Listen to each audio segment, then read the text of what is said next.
Kamaru Usman believes Petr Yan can beat Merab.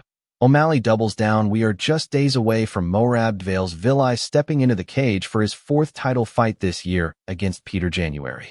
Their first fight was a one-sided masterclass from the machine, but despite that, a surprising number of fans still believe Jan can pull it off in the rematch. And that debate has fired up the entire MMA world. On their latest show, Kamaru Usman and Henry Cejudo broke down the fight and kept it as real as possible. Both admitted that Petr Yan absolutely has the power and boxing to land that one perfect shot that could change everything. But the deeper the two went into the matchup, the more it became clear that Merab's pressure, his pace, and his endless gas tank are just too much to bet against. Even with Jan's knockout threat, they both ended up siding with the champ. Then Sean Ali dropped his own technical analysis, and for once, he did not give his usual gimmicky Suga breakdown. He went into the details, laying out the only realistic path to a Petr Yan upset this weekend. But even after all that technical talk, he also picked Merab to retain. Let's dive into what Suga had to say. The only way I see Yan beating him is Merab's getting confident in his hands. You know, he damn near knocked out Corey Sandhagen, but he's punching more. He did it with Umar too, where he was, you know, kind of throwing some more combos. And he did it with Corey. Peter's someone you got to be careful with, like keeping your chin up, because he'll capitalize. He's got such good counters. He's fast. He'll sit in the pocket. He'll trade. But Merab's just, I mean, he's got, I think his fight IQ is smarter than his regular IQ, and he's got a good fight IQ. So I think he's gonna go up. I don't think he's gonna necessarily sit and try to trade with him, but you never know. So ultimately, you're leaning towards Merab unless he kind of falls in love with the striking and gets caught. Yeah, that's pretty much what I'm thinking. The heavyweight division continues to hang in limbo. After Jon Jones officially retired, MMA fans were hoping the division would finally start moving forward, but that hasn't exactly happened. The recent IPO controversy had Tom Aspinall speaking out, firing back at critics, including Dana White. He didn't hold back, calling them effing losers and crazy haters with nothing good going on in their lives. As of now, no reschedule has been announced, and the division remains in limbo. Meanwhile, Joe Rogan is already hyping the next big name in heavyweight, Gable Steveson. The Olympic gold medalist has been making waves with some insane knockouts, and Rogan is pushing hard for the UFC to sign him, claiming he could be the next superstar of the division. Steveson isn't just hype. He's been training with former heavyweight champion Jon Jones, who has also been vocal about getting him signed.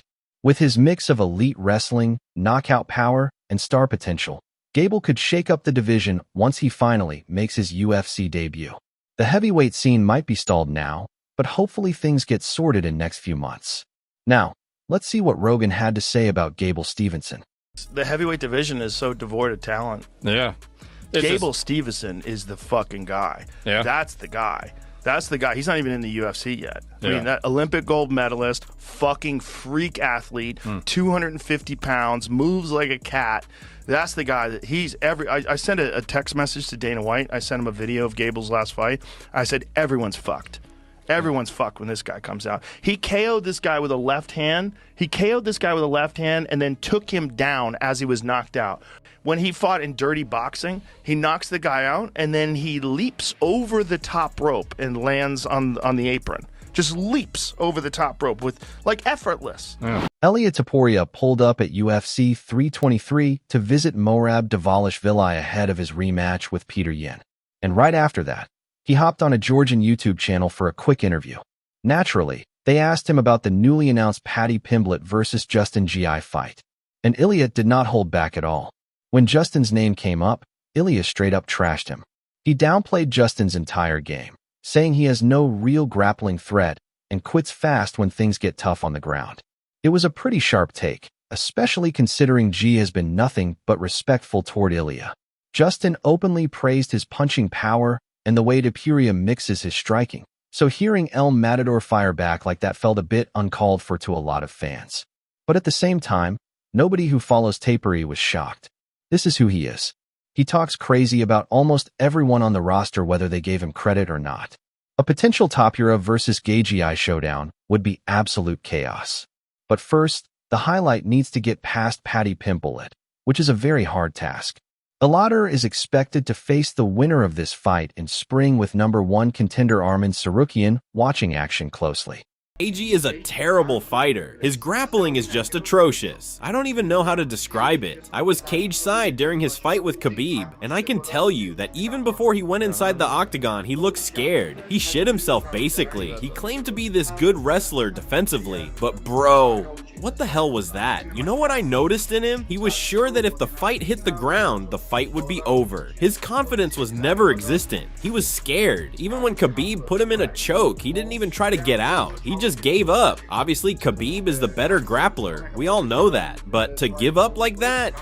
Pathetic. I wouldn't even give him a white belt in jiu-jitsu, to be honest. Even during stand-up, Gaethje was shelled up weirdly, like he was scared, you know? None of these fighters are on the same level as me. I'm different. Islam Makhachev has spoken out after UFC car, and he had big praise for Arman Tsarukyan. Islam said Arman did exactly what a #1 contender is supposed to do, and that he expected Arman to win, but not in that kind of domination over Dan Hooker. Islam says Arman didn't just win. He made a real statement and showed he's earned his title shot. Then Islam admitted he actually regrets not moving up to welterweight earlier. He talked about how for years he forced himself to cut massive amounts of weight, even when he was already a champion. But in his recent welterweight fight, he wasn't smaller. He felt equal in size, and that made him realize he could have moved up a long time ago instead of draining himself all these years. And while Islam's reign at 170 is grabbing global headlines, Shavkat Rakhmonov quietly stepped in and threw gasoline on the fire. Shavkat questioned how impressive Islam's win over JDM actually is. We'll dive into that in a minute. A fight between Rakhmonov and Islam would be huge, especially in the Russian region where he's already a massive star. Remember, even the rumors of him fighting Khamzat Chimaev years ago blew up the entire Russian MMA community. Now add Islam's name to that mix, and suddenly one of the coldest, undefeated talents on the roster is openly circling the new 2-division champion. Were you surprised at how dominant Islam looked in his 170 pounds debut against JDM a couple weekends ago? Were you surprised at how dominant Islam looked in his 170-pound debut against JDM a couple weekends ago? Yeah, I believe Islam had a great performance, but I also want to find out for myself, is it JDM had such a bad performance, or Islam had such a good performance? I believe I'm a universal fighter. I can make it hard for him everywhere. So, yeah, I just want to find out for myself what's going to happen. Meanwhile, a big surprise in the lightweight division might be on the way. Top welterweight Sean Brady has openly revealed that he is seriously considering dropping to 155, and the chances of that happening are very high. He says the cut is doable, and stylistically the fights down there interest him way more. Brady is coming off a knockout loss to the undefeated Michael Morales, who is quietly building his own case to chase Islam Makhachev's throne. If Brady really makes that drop, the lightweight division gets even more chaotic. Who would you like to see Brady face in his potential lightweight debut? Leave your thoughts in the comments below. That's it from MMA Psycho. Thanks for watching. Don't forget to leave a like and subscribe for daily MMA news. Hey,